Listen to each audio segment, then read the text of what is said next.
ورنہ امام علی مقام اگر مسجد نبوی میں خاموشی کے ساتھ صرف نمازیں پڑھاتے تو یزید کو اس سے تکلیف نہیں تھی. اگر وہ صرف درس حدیث اور درس قرآن دیتے تو یزید کو اس سے تکلیف نہیں تھی. اگر وہ صرف تقریریں اور دین کی تبلیغ کرتے تو یزید کو اس سے تکلیف نہیں تھی. مطلب ہم مذہب سے جڑے لوگ ہیں تو ہمارا کام صرف نکاح طلاق کے مسئلے بتانا، تیجا فاتحہ کے طریقے سکھلانا ہی ہے. ہمیں حکمرانوں کے سفید سیاہ سے کوئی مطلب ہی نہیں ہے. ملک میں کیا چل رہا ہے، امت کی کیا حالت ہے، ہمیں اس کے بارے میں کچھ بھی ہماری ذمہ داری نہیں ہے سوچنے کی. میرے بھائی آج ہمارا آپ کا معاملہ تو یہ ہو گیا ہے نا کہ اگر اللہ رب العزت نے ہمیں آپ کو کسی قابل بنایا ہے، کچھ حیثیت بخشی ہے، اور ہم کسی اس کے غریب و لاچار مجبور بندے کی مدد کر سکتے ہیں، اگر ہم کسی کی مدد کر دیں، کسی کا کچھ کام کر دینا اور ہماری وجہ سے کسی کا کچھ بھلا ہو جائے، تو آج ہماری آپ کی سوچ یہ ہے کہ بدلے میں ہم اس سے چائے پینا اپنا حق سمجھتے ہیں. گاڑی میں پٹرول ڈلوانا اس سے یہ اپنا حق سمجھتے ہیں کہ بھائی ہم نے اس کو اپنی گاڑی پہ بٹھا کر کے اس کو فلاں جگہ چھوڑا، اس کا کام بنوایا ہے، تو اتنا تو حق ہے کہ میری گاڑی میں پٹرول ڈلوائے.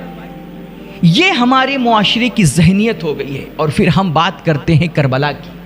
اور بات کرتے ہیں امام پاک کے قربانیوں کی.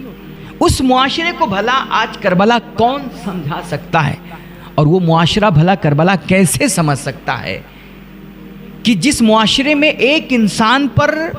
دوسرے کی نظروں کے سامنے ظلم ہوتا ہے، دوسروں کی نظروں کے سامنے اتیاچار ہوتا ہے، ہماری آپ کی نظروں کے سامنے ہمارے بھائی کا حق مارا جا رہا ہوتا ہے، لیکن ہم گونگے شیطان بن کر کے سب کچھ دیکھ رہے ہوتے ہیں. ہمارے اندر اس ظلم کے خلاف ایک لفظ بولنے کی بھی ہمت نہیں ہوتی ہے. ہم کربلا سمجھیں گے یار؟ اتنا سارا ہمارے ملک میں دیکھیے دن آئے دن موب لنچنگ کی خبریں آ رہی ہیں، لیکن بار بار میں اس بات کا ذکر کرتا ہوں، مجھے اس پہ گالیاں بھی ملتی ہیں لوگوں کی، لیکن ہم کریں کیا کہ ہماری قوم کے جو ذمہ داران ہیں، جو ہمارے قائدین ہیں، اللہ جانے آج وہ کہاں سوئے پڑے ہیں، اور یوں لگتا ہے کہ جیسے ان کو ان تمام چیزوں کی کوئی خبر ہی نہیں ہے، ذرا ہوش بھی نہیں ہے کہ ملک میں چل کیا رہا ہے. وہ اس طرح بے حس بنے بیٹھے ہوئے ہیں. آج ہمارے بعض حضرات ہیں، مذہبی حضرات ہیں، اور کچھ جاہل خانقاہی لوگ ہیں، جب اس طرح کی ان سے سامنے باتیں کی جاتی ہیں کہ بھائی آپ کو بھی کبھی کچھ احتجاج کرنا چاہیے، ظلم کے خلاف آواز اٹھانی چاہیے، کم سے کم آپ کچھ نہیں کر سکتے میرے بھائی، اپنی زندہ دلی کا ثبوت تو دے سکتے ہیں، یہ تو بتا سکتے ہیں کہ ہاں یہ سب کچھ ہم دیکھ رہے ہیں، یہ ہمارے بھائیوں کے ساتھ آج جو کچھ ہو رہا ہے، ان کے گھروں کو توڑا جا رہا ہے، ہمارے نوجوانوں کو جیل میں ٹھونسا جا رہا ہے، اور مسلمانوں کا نام پوچھ کر کے ان کی موب لنچنگ کی جا رہی ہے، یہ ہم ان تمام چیزوں سے بے خبر نہیں ہیں. کم سے کم اتنا تو اپنی زندہ دلی کا آپ جو ہے ثبوت دے دیں کہ آپ بے حس نہیں ہیں، بے ضمیر نہیں ہیں. لیکن جب ہم اپنے مذہبی حضرات سے جب اس طرح کی باتیں ہوتی ہیں تو وہ کہتے ہیں یہ تو سیاسی لوگوں کا کام ہے، ہم تو مذہب سے جڑے لوگ ہیں، یہ سیاسی لوگوں کا کام ہے، یہ سیاسی لوگوں کو آواز اٹھانی چاہیے، ہمیں سیاست سے کیا مطلب. اور علماء اگر سیاست کریں گے تو پھر مسجد کون سنبھالے گا، مصلی کون سنبھالے گا. میرے بھائی کربلا کا ذکر کرنے والے سن لیں، ایک بات یاد رکھیے کہ یہ جو ہمارا آپ کا رسمی اسلام ہے نا، اللہ کی قسم اس رسمی اسلام کا یزید بھی منکر نہیں تھا. یزید کے دور میں بھی نماز وہ خود پڑھتا تھا نہیں پڑھتا تھا یہ الگ مسئلہ ہے، لیکن نماز سے اس کو کوئی دقت نہیں تھی، تقریروں سے اس کو کوئی دقت نہیں تھی، مسجد مدرسوں سے اس کو کوئی دقت نہیں تھی، مذہب کی تبلیغ اور پرچار سے اس کو کوئی دقت نہیں تھی. قطعاً وہ ان تمام چیزوں کے خلاف نہیں تھا، بلکہ امام علی مقام سیدنا حسین پاک علی جدہ علیہ الصلوۃ والسلام سے اس نے مطالبہ بھی یہی کیا تھا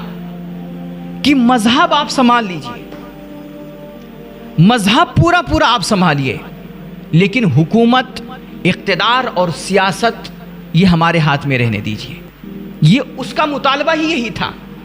مذہب آپ سنبھالیے، سیاست اور اقتدار اور حکومت کی کرسی پر ہم بیٹھیں گے. اور یہ بات امام علی مقام کو قطعاً گوارا نہیں تھی، قطعاً برداشت نہیں تھی کہ مذہب کو سیاست سے جدا کیا جائے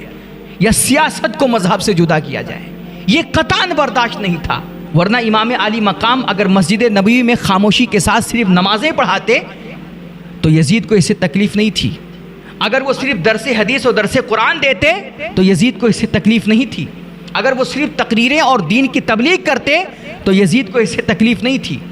اگر سیدنا امام علی مقام کو ظلم سے ٹکرائے بغیر، حق کو حق کہے اور ظالم اور باطل نظام کو جھٹلائے بغیر خالص دین کی تبلیغ منظور ہوتی، اور وہ صرف درس و تدریس کو، امامت کو، مذہب کو، خانقاہ سنبھالنے کو قبول کیے ہوتے تو یہ ساری چیزیں یزید کو پہلے سے قبول تھیں. لیکن جب اس بدبخت نے سیدنا امام علی مقام سے کہا کہ آپ مذہب سنبھال لیں اور آپ میری آمریت سے نہ ٹکرائیں، آپ میرے ظالمانہ نظام سے نہ ٹکرائیں، آپ میری جابرانہ حکومت سے پنگا نہ لیں، حکومت، اقتدار اور سلطنت پر صرف میرا حق رہنے دیں، تو امام علی مقام نے فرمایا بدبخت یہ کبھی نہیں ہو سکتا کہ میں اپنے نانا کے دین کو، مذہب کو سیاست سے جدا کر کے اس کے میں ٹکڑے کر دوں، اپنے نانا کے دین کو بانٹ دوں مذہب اور سیاست میں. یہ ہم کبھی برداشت نہیں کر سکتے، یہ کبھی نہیں ہو سکتا. یہ تو عیسائیت کا تصور ہے کہ اسٹیٹ الگ ہے اور چرچ الگ ہے، مگر میرے نانا جان حضور رحمت عالم صلی اللہ علیہ وآلہ وسلم نے جہاں مسجد نبوی میں مصلی آباد کیے ہیں، وہیں آپ نے کورٹ کچہری اور عدالتیں بھی برپا کی ہیں. جہاں میرے حضور علیہ الصلوۃ والتسلیم نے اپنی امت کو شب زندہ داری اور سحرگاہی کے آداب سکھلائے ہیں، وہیں آپ نے اسے ریاست مدینہ اور بدر و حنین کے طریقے بھی سکھلائے، اسے دستور بھی عطا کیے ہیں. اور یہی وجہ ہے کہ میرے حضور کے جو صحابہ تھے وہ جہاں رات میں مصلی پہ بیٹھ کر کے اپنے رب کے حضور سجدہ ریزی کرتے تھے، تہجد گزاری کیا کرتے تھے، راتوں کو اپنے رب کی عبادت میں گزارا کرتے تھے، وہیں صبح اٹھ کر کے وہ گھوڑوں پہ سوار ہو کر کے ہاتھوں میں تلوار لے کر کے وہ کفر و شرک کی طاقتوں کو للکارا بھی کرتے تھے. اور تو کہتا ہے کہ میں اپنے نانا کے دین کو سیاست سے جدا کر دوں، تجھے حکومت میں بٹھا دوں اور میں صرف مسجد مدرسے میں جا کر کے محدود ہو جاؤں اور میں مصلی سنبھالوں، گوشہ نشین ہو جاؤں، خانقاہ میں بیٹھ جاؤں، اور تو حکومت کی کرسی پہ بیٹھ کر کے اللہ کی مخلوق کے ساتھ جو چاہے کرے، ان کے ساتھ ظلم کرے، زیادتی کرے اور خود شریعت کی دھجیاں اڑائے، نماز چھوڑے، شراب پیے، بدکاریاں کرے، زنا کرے، اور یہ سب کچھ ہم برداشت کر لیں گے؟ مطلب ہم مذہب سے جڑے لوگ ہیں تو ہمارا کام صرف نکاح طلاق کے مسئلے بتانا، تیجا فاتحہ کے طریقے سکھلانا ہی ہے.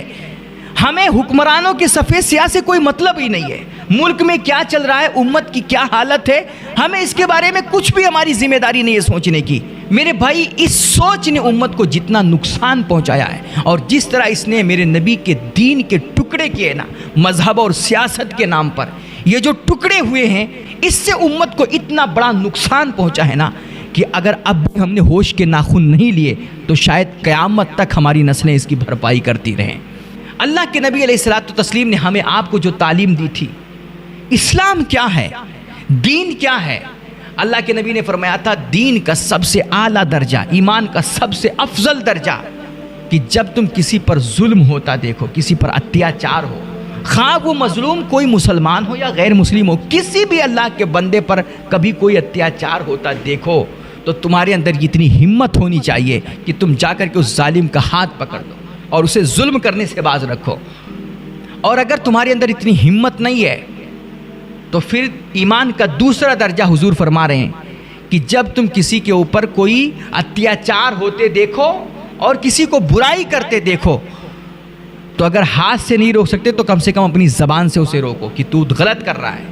تو یہ اپنے بھائی کا حق مار کر کے بالکل غلط کر رہا ہے. اس کو روکو، منع کرو اور اس کو بتاؤ کہ یہ اللہ کے بندوں کو ستانا اچھی بات نہیں ہے تیرے لیے.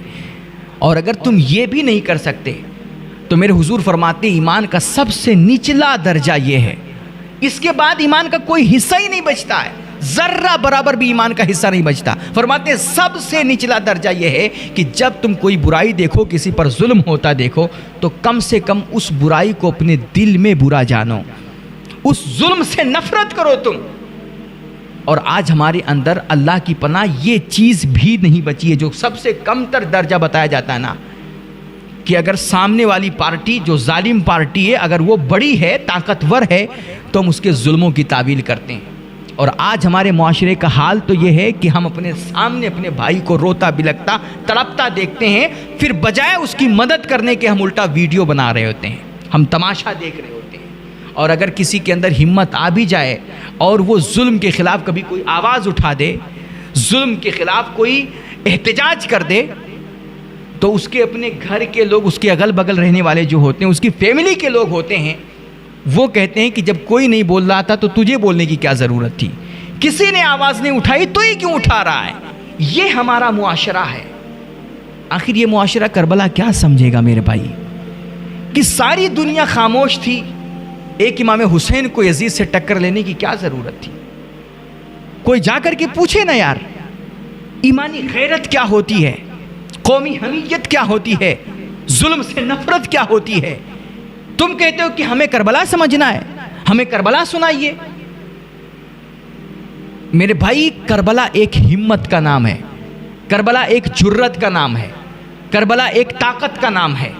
جب تک آپ کے اندر یہ طاقت، یہ قوت اور ظلم کے خلاف آپ کے دل میں نفرت نہیں آئے گی نا، آپ کربلا نہ کبھی سمجھ سکتے ہیں، نہ کربلا آپ کو کبھی کوئی سمجھا سکتا ہے۔